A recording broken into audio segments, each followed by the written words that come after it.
And I look at Sunderland's situation now, and we have this big debate as, do you want to get promoted?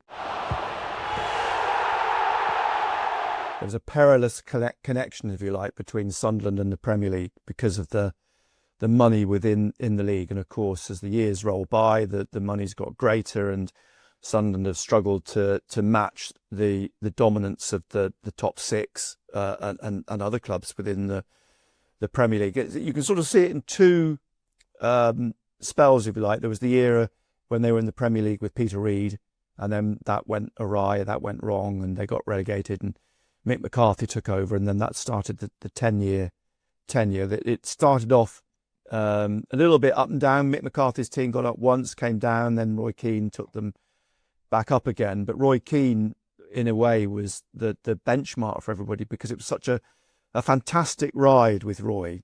The promotion from what was then Division 1 into the Premier League with Roy, and then a couple of seasons where it was a little bit rocky, and of course it did go wrong, but Steve Bruce came in as well at one point, and he achieved the greatest success that Sunderland saw in the Premier League in this sort of, if you like, second, third time around.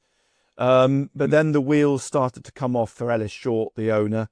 I think he found that he was pumping millions into the club and not really getting a significant return on the playing side of things. And in the 20 years that I've covered, 22 years that I've covered the club, I think I've been seen 20 managers, permanent managers, and that in itself tells you a story. You know, you can't have any sort of consistency if you're constantly changing the person at the top.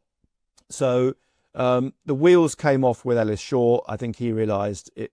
You know, I think he fell out of love with it to an extent.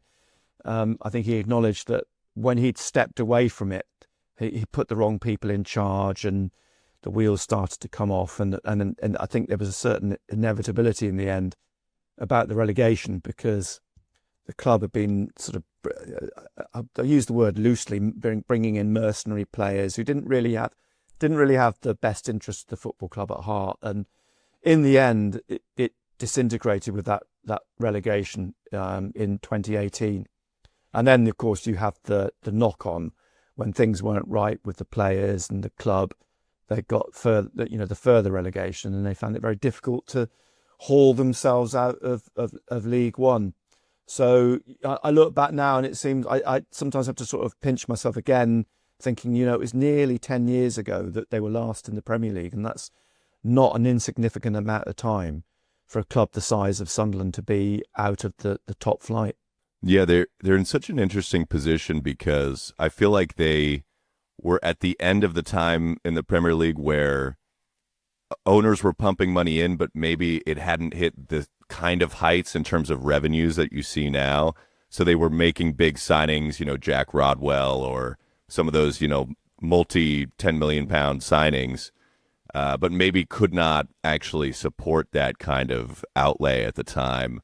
And sort of lost their place, just as now, the money has gone up another level now. Even then, I guess there was some in it, but they're in that strange position where now they're trying to get back into what has become now a super league of its own. I mean, the transfer fees that Wolverhampton Wanderers pay now are quite extraordinary.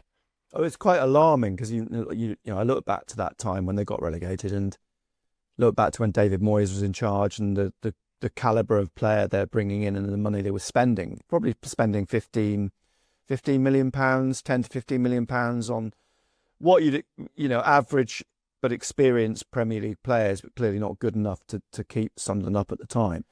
But across the landscape of the Premier League at that time, you could argue, I think the argument could be that teams would be able to buy players around 15, 20 million pounds who would be good enough to keep you in the Premier League. Well, we scroll forward 8 years, and now 15 to 20 million pounds have become 35 to 40 million pounds to buy average Premier League players. And then the teams at the top are paying ridiculous sums of money, or eye-watering sums of money, eye-watering wages. And I look at Sunderland's situation now, and we have this big debate as, do you want to get promoted? Because, you know, you look back at the last few years and on the whole, the 3 teams that have been promoted are the 3 teams that come back down again, albeit much richer for the experience financially.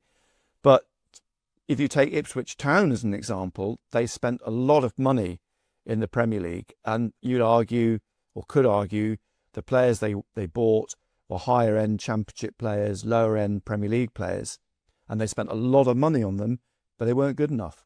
So it's quite, I think, an alarming prospect for Sunderland fans to wonder how much money they would need to spend to survive in the Premier League if they get promoted this weekend. And I think it's eye-watering amounts of money, and they might have to be a bit savvy in the recruitment model that they've adapted to be sustainable, and hope that they can attract young players and maybe sign 3, 4, dare I say optimistically 5 players in maybe that 15 to 20 million pound bracket who can form the nucleus of a team that at least can make a fist of trying to stay in the Premier League.